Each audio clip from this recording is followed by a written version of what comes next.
तय बैठी है।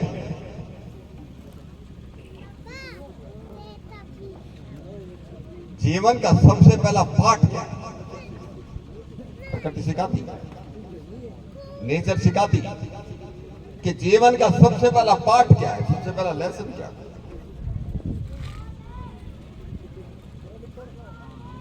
लोग कहते हैं अगर छोटा बच्चा पैदा होने के बाद, ये विशाल भारद्वाज जी का भी हमने स्वागत किया, बहुत बहुत अभिनंदन आपका, क्या काम आपने किया कि छोटा बच्चा अगर पैदा होते हैं न रोए तो सारे परिवार को, डॉक्टर को, सबको चिंता हो जाती है।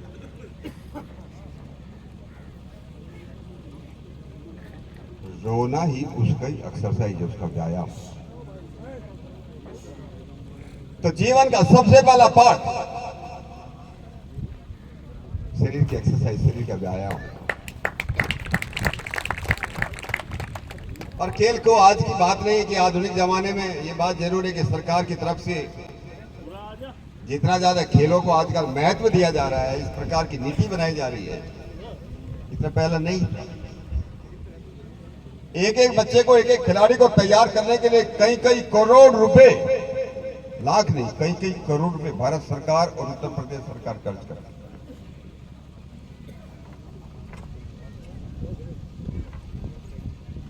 कि हमारे बच्चे मेडल कैसे लाए।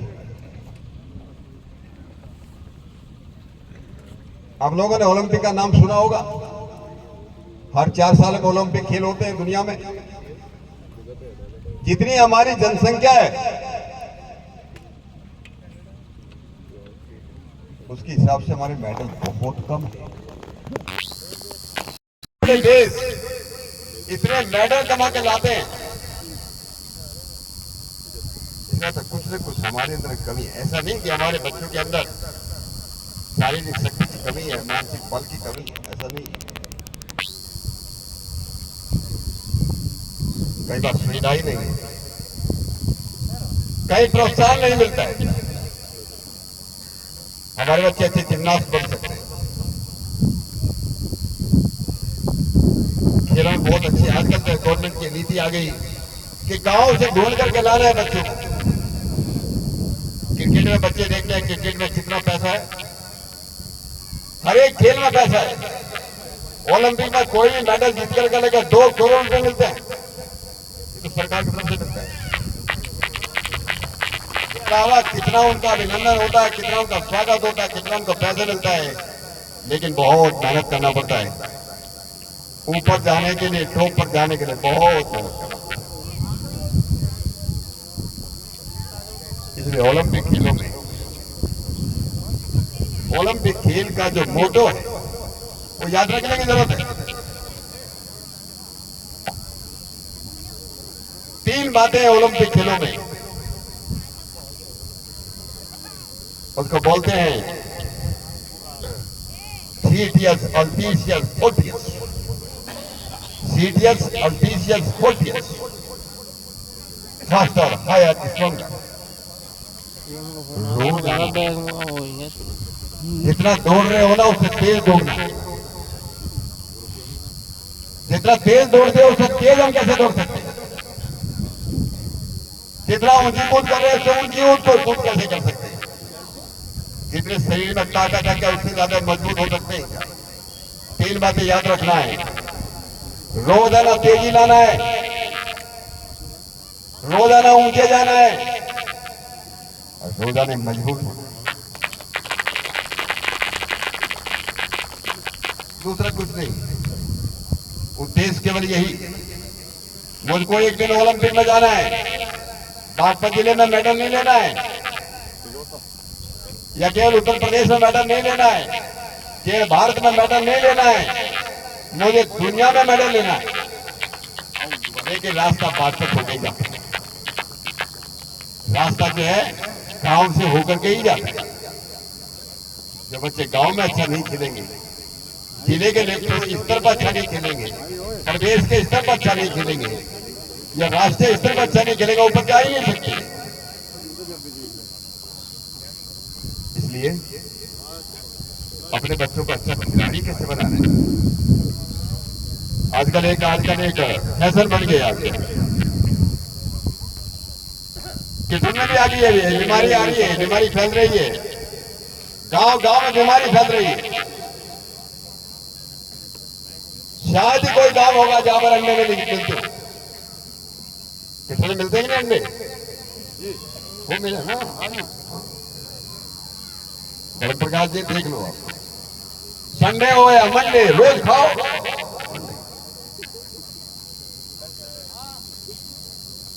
भाई प्रचार करने वाले तो कंपनी अपना अंडे बेचने वाली है,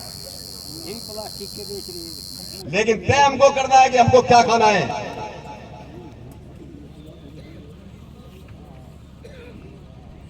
इतने बड़े बड़े पहलवान हुए,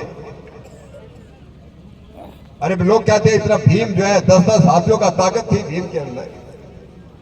इतने बड़े बड़े महारथी थे हमारे, कोई अंडा नहीं खाता था, कोई मीट मच्छी नहीं खाता था, सब शाकाहारी थे। अगर खेल का करना है तो अपने बच्चों को शाकाहारी बनाना है, अपने बच्चों को अच्छा बनाना है तो अंडों से दूर रखना है, अपने बच्चों को शुद्ध सात्विक खाना खिलाना है, अपने बच्चों को अगर अच्छा खिलाड़ी बनाना है तो ब्रेड और बिस्कुट से भी दूर रखना है। अपने बच्चों को अच्छा खिलाड़ी बनाना है तो दूध घर में पैदा करना पड़ेगा, घी भी पैदा करना पड़ेगा। बाहर आजकल मार्केट के अंदर न शुद्ध घी मिलता न शुद्ध दूध मिलता। आजकल बच्चों के अंदर कैंसर की बीमारी बहुत बढ़ रही है, छोटे छोटे बच्चों को कैंसर की बीमारी हो रही है। हमारे एक मित्र डॉक्टर दिल्ली में, मैंने उनसे पूछा इसका सबसे बड़ा कारण क्या है। उनका कहना यह है ये जो दूध में इंजेक्शन लगा करके दूध निकालते हैं गाय का और भैंस का, ये सबसे बड़ा कारण जो है बच्चों में कैंसर होने का। या कुछ लोग होंगे या कुछ लोग बैठे भी होंगे मेरे अपना किटल से गांव के अंदर भी होंगे कि इंजेक्शन लगाओ और दूध निकालो, और दूध खुद भी पीना है और बेचना भी है। अपने बच्चों को बीमारियों से बचाना है तो इन बीमारियों से खुद बचना है।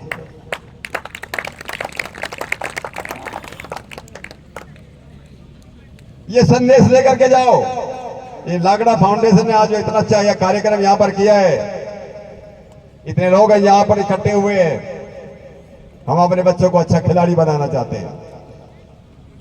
और नीरपाल सिंह जी बड़ी अच्छी बात बता रहे थे, आपको याद दिला रहे थे, भाई नशे से बचो। इतना नशा बढ़ता जा रहा है। आज मैं सवेरे कुछ लोग मुझे मिलने आए, एक बहुत अच्छा उसमें सुझाव आया। आजकल जो है प्रधानी इलेक्शन का जोर चल रहा है, आ रहा ना आपके यहाँ भी चल रहा होगा ना जोर, गांव में इलेक्शन, प्रधानी का इलेक्शन। और प्रधानी का इलेक्शन में नए नए लड़के प्रधान बनना चाहते हैं। ऐसा नहीं है कि देखो नया लड़का अच्छा नहीं होता, ऐसा नहीं मैं कह रहा हूं, लेकिन शराब का इतना जबरदस्त दौर, छोटे छोटे बच्चे 15-15 साल के बच्चे शराब पीने लगे। क्या हम लोग ये तय कर सकते हैं कि गांव की पंचायत लेकर के कि भाई कोई भी शराब नहीं बांटेगा? ये कुछ गांव में हुआ है। अभी गांव में जितने भी प्रधान के पद के लिए जो खड़े थे, जितने भी उम्मीदवार हैं, सब लोगों ने तय किया कि कोई भी शराब नहीं बांटेगा।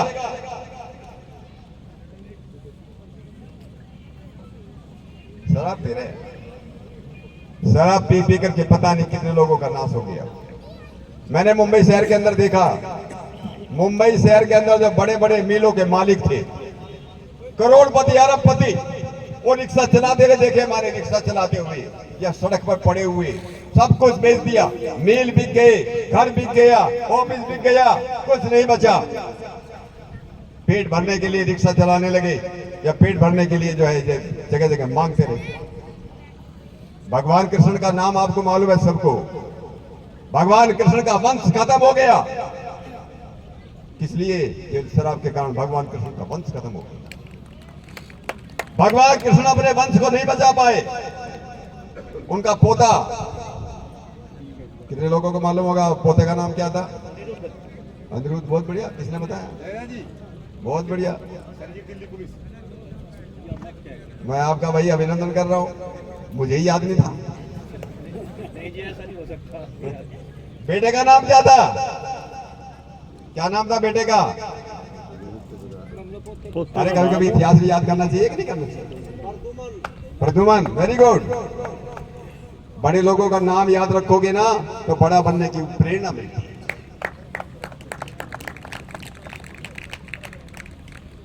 बड़े लोगों का नाम याद रखना चाहिए। भगवान कृष्ण जैसा व्यक्ति, वो भी अपने परिवार को नहीं बचा पाया, सब नष्ट हो गए। अनिरुद्ध भी मारा गया, भगवान कृष्ण भी इतने परेशान हो गए, बेचारे द्वारका छोड़ करके जंगल में चले गए। ध्यान में बैठे थे, किसी ने तीर मार दिया, मर गए।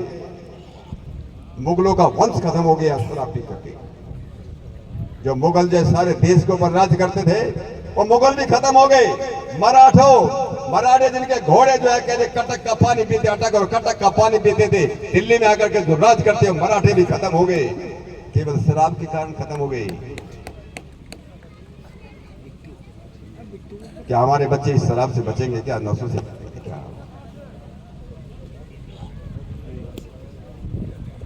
हम सब लोगों की जिम्मेदारी है। पीने वाले चाहते हैं गांव के अंदर जो शराब बिकने की दुकान होना चाहिए, लेकिन कितने लोग ऐसे हैं जो चाहते हैं उनके घर के पास दुकान हो? घर के पास दुकान वाले कितने लोग हैं जो मेरे घर के पास दुकान मिले, दुकान हो जाए? दुकान तो हो, लेकिन ज्यादा दूर नहीं होना चाहिए और ज्यादा नजदीक भी नहीं होना चाहिए। उनको मालूम है जो शराब जहां बिकती है ना, शराब पी पी करके जो है जो बदतमीजी लोग करते हैं, अपने माँ बाप का भी सम्मान नहीं करते हैं शराब पी करके। जब शराब अंदर जाती है अकल बाहर आ जाती है। शराब अंदर जाती है, अकल बाहर आ जाती है। अपने बच्चों को बचाओ। बचा कैसे सकते हैं जब इस प्रकार का माहौल बन रहा है? बच्चों को उसका तरीका एक ही है।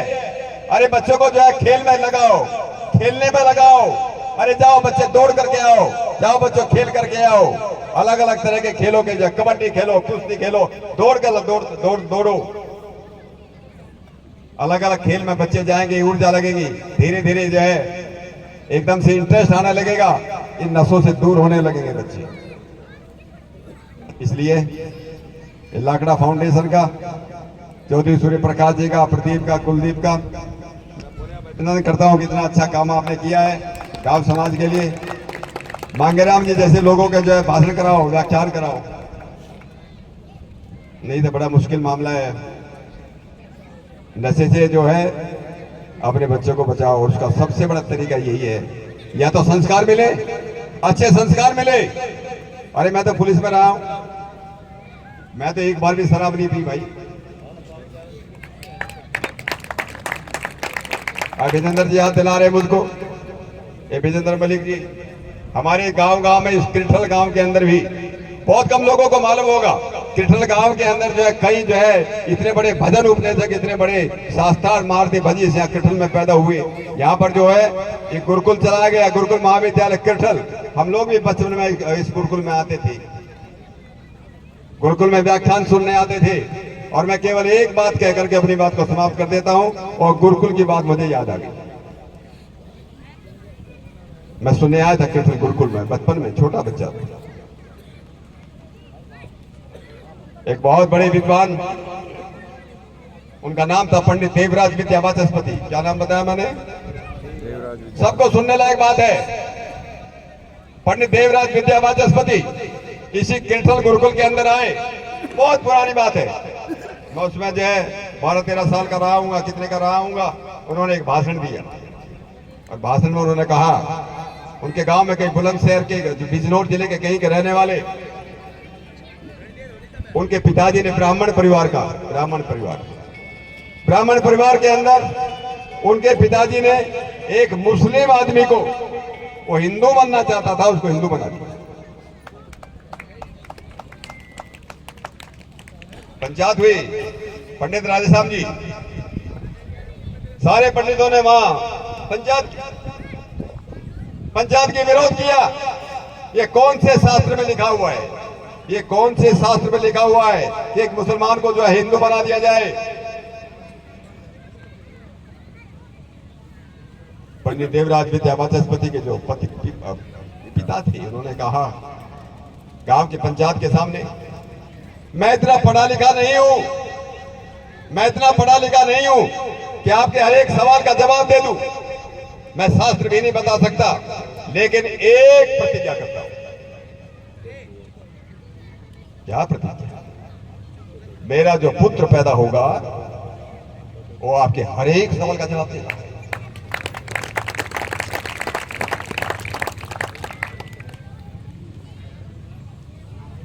हमारे वहां यशपाल कहा गए, यशपाल नहीं, उनको मालूम भी होगा शायद, आपने शायद देखा भी होगा। देवराज विद्या बेटा पैदा नहीं हुआ, बेटा पैदा नहीं हुआ था। पिता इस बात की प्रतिज्ञा करता है कि मेरा होने वाला बेटा पंचायत के, समाज के हर एक प्रश्न का उत्तर देगा। बेटा पैदा हो गया कुछ दिनों के बाद। एक दिन ये बच्चा को 3-4 साल का रहा होगा। ये पंडित, उनका जो घर था नीचे थी बैठक थी, ऊपर जो है चुबारा जो बोलते हैं ना हम लोग, चुबारा था, ऊपर खाना बनता था, ऊपर खाना खाते थे। ये खाना खाने, दोपहर का समय था, खाना खाने ऊपर गया। ये छोटा बच्चा जो है नीचे खेल रहा था, रोज देखता था उनके पिताजी जो रोज उनका भी था। पिताजी नहीं है, इस छोटे बच्चे ने हुक्के में जोर से जो है घूंट मारी। पंडित को मालूम चला, अरे लगता कोई मेहमान आ गया। हुक्के में कौन घूंट मार रहा है? पहले इतना अतिथि देवो भव, मेहमान की इतना सम्मान हम लोग करते थे, आज भी करते हैं अधिकतर लोग। सोचा मेहमान कोई आ गया, अपना खाना छोड़ करके ये पंडित दौड़ा नीचे आया, बैठक में आया, और बैठक में आकर के उसने देखा उनका वो 3-4 साल का बच्चा जो है हुक्के में घूंट मार रहा है। एकदम से याद आई उसके बाद, अरे मैंने तो सारी पंचायत के सामने प्रतिज्ञा की थी कि मेरा बेटा समाज के, गांव के एक एक प्रश्न का उत्तर देगा, और मेरा बेटा अभी से देखो, सोचा, बहुत सोचा, मैं अगर पीता हूं, अरे आज जो है मेरे सामने नहीं पिएगा, टिपका तो पी ही सकता है ना। पंडित ने जो है हुक्का उठाया, के टुकड़े टुकड़े करे और सड़क पर फेंका। बहुत बड़े विद्वान बने पंडित, और उनको पंडित देवराज को गुरुकुल कांगड़ी में एडमिशन दिलवा दिया। स्वामी सदानंद का गुरुकुल, वहां से बहुत बड़े विद्वान होकर के निकले, बहुत किताबें उन्होंने लिखी। ये भाषण उन्होंने इसी की धरती पर सुनाया था। ये हम सब लोगों के लिए एक बहुत बड़ा पाठ है। अपने बच्चों को अच्छा बनाना चाहते हो तो नशे से खुद दूर होना पड़ेगा। अरे अगर खुद शराब पीते हो तो बच्चों को बचा नहीं पाओगे, खुद बीड़ी सिगरेट पीते हो बच्चों को बचा नहीं पाओगे, खुद झूठ बोलते हो तो बच्चे को सत्यवादी नहीं बना सकते, खुद एक्सरसाइज नहीं करते, खुद खेलते नहीं हो, खुद दौड़ते नहीं हो, खुद नहीं करते तो बच्चों को अच्छा नहीं बनाते। आदर्श देना पड़ता है, उदाहरण देना पड़ता है बच्चों के सामने कुछ कर। कोई भी आदमी जो है ये नहीं बोल सकता मेरी उम्र 70 साल हो गई, 70 साल हो गई, अभी मेरा जो है दौड़ने का वो नहीं, दौड़ नहीं सकते तो भाग चल तो सकते हो ना, घूमते हो, प्राणायाम कर सकते हो, घर में बैठे बैठे आसन कर सकते हो।